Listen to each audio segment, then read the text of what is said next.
Magandang umaga po sa ating lahat. Narito po ang ating weather update.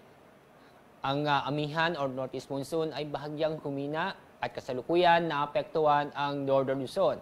Samantala, patuloy po nakakapekto ang easterlies o ito yung mainit na hangin galing sa dagat Pasipiko na kasalukuyan naapektuhan ang nalaming bahagi po ng ating bansa. At sa ating magiging lagay na panahon ngayong araw, asahan po ang maulap na kalangitan na may tsansa ng mga kalat-kalat na pag-ulan at may kasamang thunderstorm sa Cagayan, kasama po ang Babuyan Islands, Batanes, lalawigan ng Quezon at Aurora.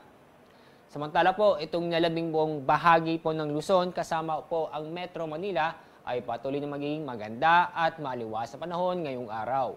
Maliban lang po sa mga isolated na mga pag-ulan. Dako tayo sa Visayas at Mindanao. Fair weather po tayo sa Visayas at Mindanao kung saan makakaranas po tayo ng bahagyang maulap hanggang sa maulap ang kalangitan. Maliban lang po sa mga localized thunderstorm kung saan magbibigay ito ng mga pamisa-misang may malalakas na pag-ulan.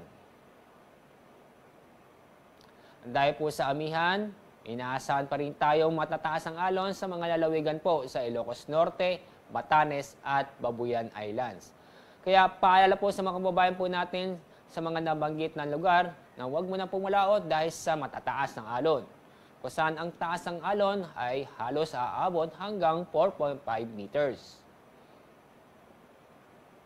Sa weather outlook, inyong makikita sa mga piling lugar sa bansa, magpapatuloy na maging maganda at maliwas sa panahon kung saan makakaranas po tayo ng bahagyang maulap hanggang sa maulap ang kalangitan. Maliban lang po sa mga isolated na pag-ulan. Itong amihan, inaasa po natin bukas hanggang Lunes ay patuloy na hihina nito. At inaasa po natin itong amihan sa araw ngayon ay makakapekto doon lamang po sa bahagi ng Northern Luzon. Yan po ang ating weather update mula sa Pag-asa. Ako po si Alzar D. Aurelio.